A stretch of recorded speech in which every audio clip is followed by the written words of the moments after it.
Good morning, good afternoon, good evening, good night. Whenever you're watching us, listening, however you're watching or listening, we appreciate you joining us. Got a great episode with father of Max Johnson, current LSU quarterback Brad Johnson, also Super Bowl champion with the Buccaneers. Going to get some great perspective. Looking into it, being a player, then being a dad, watching your son playing that position at that high of a level.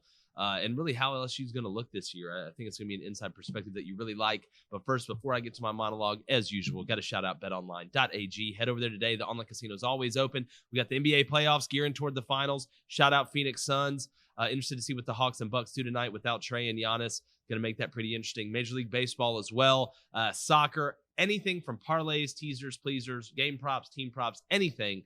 Go to betonline.ag. And if you go there right now and sign up, you get a 50% signing bonus. They're the best in the game at signing bonuses, and this is a huge deal. So head over there and check them out today. That's betonline.ag. My monologue before we get to Brad is one then, and look, there's been a few cases where it has worked out. You look at Tua and Jalen Hurts, even though there was some, controversy, I guess you could say, but they handled it about as well as you could. And it's playing two quarterbacks. And the old adage is, if you have two quarterbacks that are playing, you really don't have one. And I'm a firm believer in having a guy, having a starter, having a guy that fits not only the identity of your team, the type of offense you're running, but that gives the other players kind of the guy to look at, the guy to carry the mantle. There isn't any controversy. They're not hearing different things in the huddle. Now, look, there's nothing wrong with Wildcat and mixing in some stuff and doing stuff like that to put a different player at quarterback for different scenarios. But trying to split guys up and playing, not only from a game standpoint, but from a practice standpoint, a lot goes with that and makes it a lot more difficult. Now receivers are getting balls from two different guys. You look at, Max and Miles, for example, at LSU, one's a lefty, one's a righty. They throw the ball different. The ball spins different. Their timing is different. When you go under center, which I don't think LSU is going to do a lot of, obviously even getting the snap from the shotgun from the center, you get comfortable with that guy. It's like a pitcher and catcher relationship in baseball. So there's a lot of obstacles that you have to overcome instead of saying, listen, this is the guy, and if it doesn't work out in the game, we have the ability to replace him. But what you can't do, and the trap that you cannot fall in, is to say, well, I'm worried that this guy may transfer, or he's going to be really upset, or this is going to upset a couple guys on the team if we don't play him, so we're just going to play both of them and see what happens. No.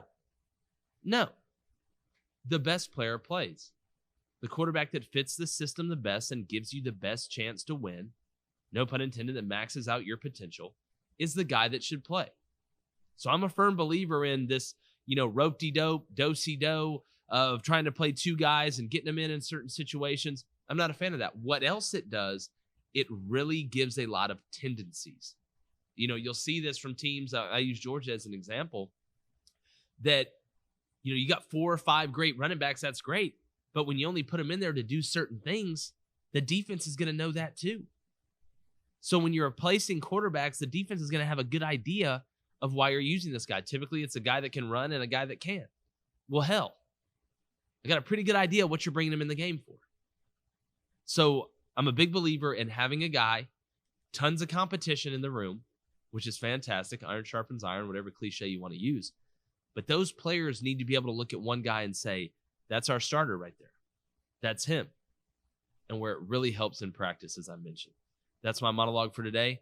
Let's get Brad Johnson in here, and let's dive a little bit deeper into the water cooler.